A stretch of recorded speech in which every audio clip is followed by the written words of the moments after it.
Hi, I'm Rich Truesdale. I'm one of the contributing editors to Muscle Car Review. This is a pretty special day.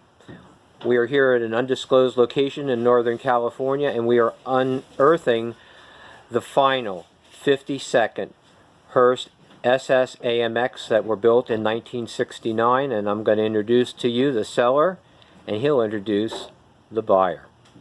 Hi, my name is Gary Clark, and I am begrudgingly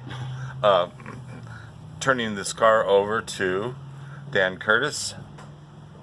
Hi, I have a company named AMC Restorations, and we specialize in American Motors products, and I'm delighted that my friend Gary here has asked me to, if I was interested in buying this car from him, and we're going to bring it to my shop and restore it to its original and former glory as it came from American Motors Corporation in 1969. We're going to take a walk over and take a look at this car. It's been in storage in a container, actually a cargo container, for the past 30 or 40 years, and it's recently been brought out, and now we're going to load it on a truck and take it to Phoenix. And here it is. It's the last SS AMX that was made. It's called the American Dream. It was raced during 1969 and 70, at first by the dealer and then by Gary, who was in the earlier clip. And it's been taken apart to have modifications made to it, and we're going to return it back to its original format as it was received from AMC in 1969, and that process will take a couple of years. Now, these cars were originally 69s. They were, I guess for lack of a better term, reclipped with the new for 1970 front grille and headlights and hood. And that's what also makes this car really significant. So let's let Dan pick it up and tell us more about that. So in 1970, American Motors opted to put new outside fascia on their SS AMXs, and shortly after the racing season began, they were disqualified because they were still technically a 1969 chassis. What we're going to do with this car upon its restoration is we're going to actually take it back to its 1969 configuration. We still have the original dash, the original grille, and the original bumper and hood, and we'll return it to a 1969 SS AMX, which is when it was a race car.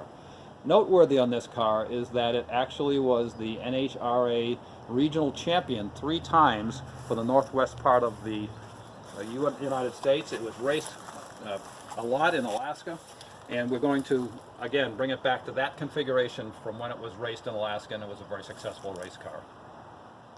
You'll notice on the firewall here where the blower motor would normally go for the heater, there's a block-off plate.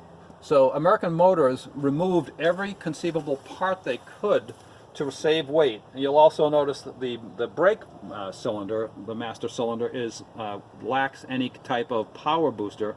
There was no power steering, no power brakes, and they had drum brakes all around. So these cars were basically a factory-built race car with as light a weight as possible by removing any non-essential components.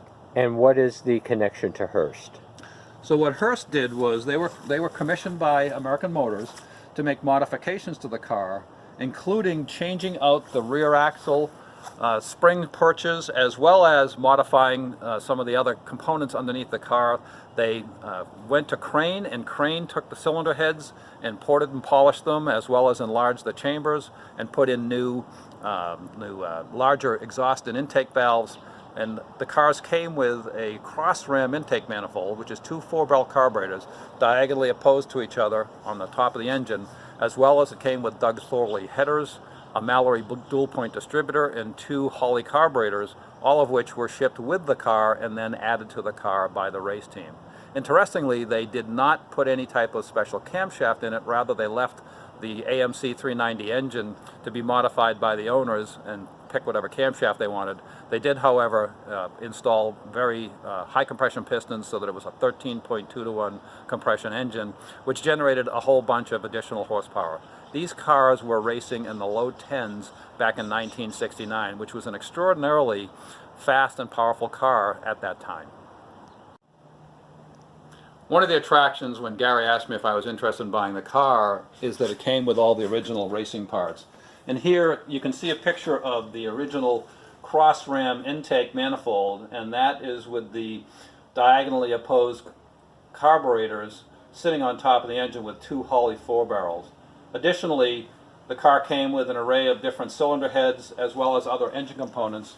And as you can see, all the original parts are sitting available as well as intermixed with other car parts. Up top we have various other components like the original Doug Thorley headers, and you can see the various components, the gas tank and the original radiator, and those door panels are for an additional car. You've got that red round thing there is the scatter shield that prevents the engine from harming the driver. And then up here is the original dashboard with its original 1969 vehicle identification number. And that was probably the single most significant component of what made this car so attractive. This car has all its original components, and we're going to be bringing all those components back together as it was in 1969 when it left the factory. Dan, thanks so much for giving us the opportunity to share this great day with you. I think that you've got a 2-year project ahead of you, and what are the plans at the conclusion of the restoration? So Richard, we're actually bringing the car back down to my shop at AMC Restorations, and we're going to start putting it all back together. But first we're going to strip it down to bare metal and a bare chassis and start all over. And it'll be a 2-year process of redoing the bodywork, repainting it the way it was from AMC when it first arrived at the dealership, rebuilding the engine to the exact same specs that it had when it was a brand new car, and then we'll be nostalgia racing it down the road, which should be a great time for myself and my friends. So around 2022, we should be looking for this to appear in vintage drag racing. Thereabouts. I think we'll do some shows first, and then after we've gone through the show circuit, then we'll take it out and do some vintage drag racing, which should be a hoot. Thanks again, Dan, and good luck on the restoration. Thanks, Richard. Here we are with the rear deck lid from the SS AMX, which is kind of a hoot. It was sponsored by a number of places, including Winks Waterbeds. But I'd like to thank my friends Mark Fletcher to my left, Larry Kislak to my right, and Keith Coggins to Larry's right for coming out and taking time out of their busy schedule to help rescue this terrific SS AMX. And when they were taking the parts out of the storage barn, they located the hood for it. This was not in the earlier pictures, so let's take a look at that. Looks like a giant mailbox, kind of like that is actually an aftermarket design. That wasn't the way the SS AMX came. We have the original stuff in a box. Okay, we're getting ready to start move some car bodies.